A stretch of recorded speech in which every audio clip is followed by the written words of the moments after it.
Trevor नाम का एक लड़का जो वर्तमान में 16 वर्ष का है।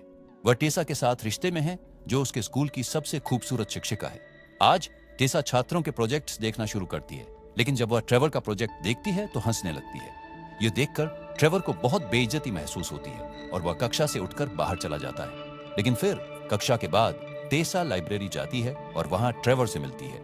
यहाँ वह उसे एक पता देती है और कहती है कि उसे शाम को वहां पहुंचना है, क्योंकि वह छुट्टियों पर जा रही थी और उससे आखिरी बार मिलना चाहती थी। यहाँ वह उसे चूमती भी है। फिर स्कूल के बाद ट्रेवर टैक्सी में उस पते पर जाता है। टेसा उसे बताती है कि आज वह अपने गांव के घर 1 महीने की छुट्टी पर जा रही है। ये सुनकर ट्रेवर कहता है कि वह उसके बिना नहीं रह सकता, क्योंकि वह उससे प्यार करता है और वह उससे विनती करने लगता है कि उसे भी साथ ले जाए। अब बहुत सारे अनुरोधों के बाद टेसा भी इसके लिए मान जाती है और दोनों गांव के घर की ओर चलने लगते हैं। लेकिन रास्ते में वह ट्रेवर की सोते हुए एक फोटो लेती है और उसे किसी को भेजती है। इसका मतलब है कि यह सब उसका योजनाबद्ध था फंसाने के लिए। अगले दिन वे गांव के घर पहुंचते हैं और यहाँ दोनों रोमांस करने लगते हैं। फिर रात में सोने से पहले भी दोनों रोमांस करते हैं। लेकिन ट्रेवर के सो जाने के बाद टेसा एक नोट छोड़ती है और कुछ काम के लिए शहर चली जाती है। काम। फिर सुबह में ट्रेवर जागता है और नोट देखकर बाहर जाने लगाता है और देखता है कि घर के सभी दरवाजे बंद थे।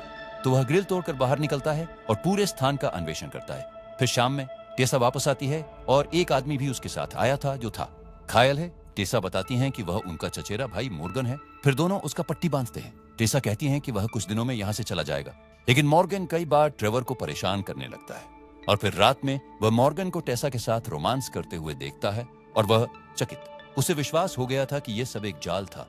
इसी कारण वह गुस्से में आ गया और यहाँ से अगले दिन जाने की तैयारी करने लगा। लेकिन तभी मॉर्गन उसका सिर दरवाजे से मारकर उसे बेहोश कर देता है। वह उसे बांध देता है और जब वह होश में आता है तो उसकी तस्वीर खींचकर उसकी मां को भेज देता है, क्योंकि टेसा ने उसे प्यार में फंसाकर उसे अगवा कर लिया था। ट्रेवर के पिता शहर के जज थे, इसलिए वह फिरौती की रकम भी भेज देते हैं, क्योंकि वह अपने बेटे को बचाना चाहते थे। लेकिन पैसे मिलने के बाद भी मॉर्गन ट्रेवर को मारने की कोशिश करता है, लेकिन वह किसी तरह उसे मार देता है। अब वह टेसा के साथ कार में जाने लगता है। फिर रास्ते में वह पैसों का बैग बाहर फेंकता है और कहता है, तुम पैसों को चुनो या मुझे। लेकिन यहाँ टेसा पैसों को चुनती है, इसलिए ट्रेवर अपने घर चला जाता है और घर जाकर नहाते हुए बहुत रोता है, क्योंकि टेसा ने उसे धोखा दिया और पैसे के लिए उसे फंसाया। दोस्तों, इस मूवी का शीर्षक है बैंडिस लव, जो एक रोमांस थ्रिलर मूवी है।